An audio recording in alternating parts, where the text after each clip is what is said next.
नमस्कार दोस्तों। बाबा रामदेव अब सुप्रीम कोर्ट को भी आंखें दिखाने लग गए हैं। सुप्रीम कोर्ट के फैसले को भी बाबा रामदेव मानने को तैयार नहीं है।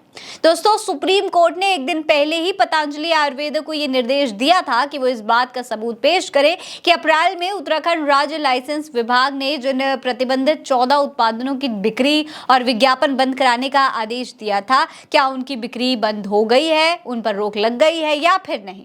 क्योंकि सुप्रीम कोर्ट इससे ये पुष्टि करना चाहता था कि पतंजलि ने सभी स्टोर्स के मालिकों, विज्ञापन आउटलेट्स और सोशल मीडिया प्लेटफॉर्म्स को इस प्रतिबंध का पालन करने का आदेश दे दिया है।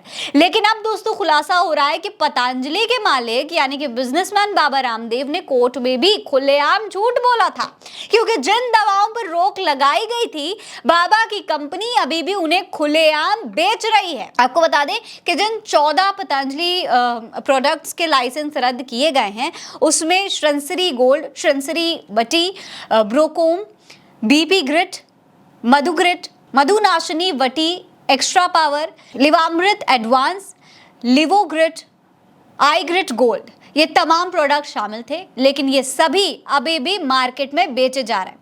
असल में सुप्रीम कोर्ट के अंदर बाबा रामदेव ने यह कहा था कि इन तमाम प्रोडक्ट्स को बंद कर दिया गया है, इन पर रोक लगा दी गई है, जो आदेश दिया गया था उसका पालन किया जा रहा है।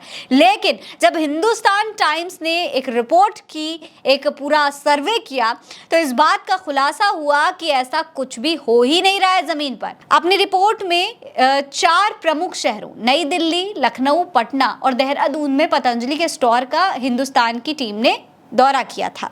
इस दौरान पतंजलि के अलग अलग स्टोर से बैन किए गए प्रोडक्ट्स को खरीदने की कोशिश की गई और उनको आसानी से मिल भी गई ये प्रोडक्ट्स। इसमें से हर प्रोडक्ट के लिए बाकायदा खरीद की जो है एक रसीद दी जा रही थी, यानी कि कंपनी की तरफ से इसे अभी तक चलाया जा रहा है। क्योंकि अगर ऐसा नहीं होता, इसे बंद करने के आदेश दे दिए गए होते और सिर्फ दुकानदार गलत तरीके से इसे बेच रहा होता, तो फिर रसीद ना दी जाती। जब रसीद कट रही है, इसका सीधा सा मतलब यह है कि कोई आदेश दिया ही नहीं गया है, खुलेआम इसे बेचा जा रहा है। वही रिपोर्ट में यह भी बताया गया है कि कुछ दुकानों में बैन किए गए सभी 14 सामान, जितने भी प्रोडक्ट्स थे, वो सब खुलेआम बेचे जा रहे हैं। हालांकि कुछ स्टोर्स ने स्टॉक की कमी का हवाला तो दिया, लेकिन किसी ने ये नहीं कहा कि इनकी सप्लाई बंद हो गई है।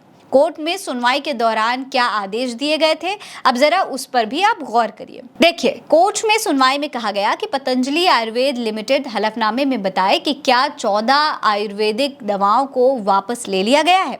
पतंजलि के वकील ने न्यायमूर्ति संदीप मेहता की पीठ के निर्देश को स्वीकार कर लिया, जिसमें फर्म को हलफनामा प्रस्तुत करने का निर्देश दिया गया था। हलफनामा 2 हफ्ते के अंदर दायर किया जाना था और मामले की सुनवाई 30 जुलाई को निर्धारित है। सुप्रीम कोर्ट में पतंजलि आयुर्वेद के जो advocate on record Gautam Talukdar हैं, उन्होंने कहा कि उत्तराखंड सरकार द्वारा पारित निलंबन को रद्द करने का आदेश अभी तक पतंजलि को नहीं बताया गया है। पतंजलि को इसकी जानकारी राज्य द्वारा सुप्रीम कोर्ट में दायर हलफनामे के जरिए मिली।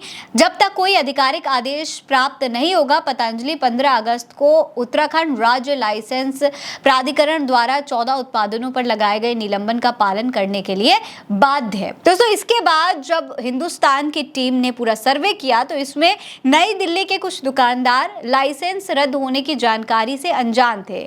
उनके पास बैन किए गए 14 प्रोडक्ट्स में से 7 स्टॉक में थे। उन्होंने बताया कि ये व्यापक रूप से इन दवाओं को बेच रहे हैं। हर 2 हफ्ते में एक पूरा स्टॉक आता है और वो खाली भी जल्दी हो जाता है। पटना के एक दुकानदार ने बताया कि उन्होंने कंपनी की ओर से अपने आयुर्वेदिक प्रोडक्ट्स की बिक्री बंद करने की कोई भी जानकारी नहीं मिली है, कोई उनको जानकारी नहीं दी गई है। एक दुकानदार ने कहा कि लोकसभा चुनाव के दौरान दवाओं की सप्लाई करीब 10 दिनों के लिए बाधित थी, बंद कर दी गई थी। अगर पतंजलि के किसी भी प्रोडक्ट पर प्रतिबंध लगाया गया होता, तो उसकी सप्लाई बंद हो जाती। उन्होंने ये भी कहा कि अगर ऐसा होता तो हम इसे नहीं बेचते।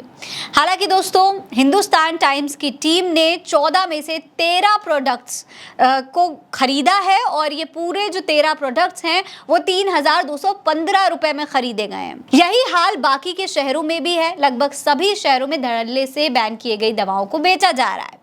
अब दोस्तों, बाबा रामदेव आखिर क्यों सुप्रीम कोर्ट के आदेश को नहीं मान रहे हैं, क्यों वो झूठ बोल रहे हैं, आखिर ऐसा कौन सा सपोर्ट उनके पास है कि उनको सुप्रीम कोर्ट से भी डर नहीं लग रहा है, ये सोचने वाली बात है। खैर, अब जिस तरीके से सुप्रीम कोर्ट के आदेश की अवहेलना की गई है, उसके बाद देखना यही है कि सुप्रीम कोर्ट इस पर क्या एक्शन लेगा।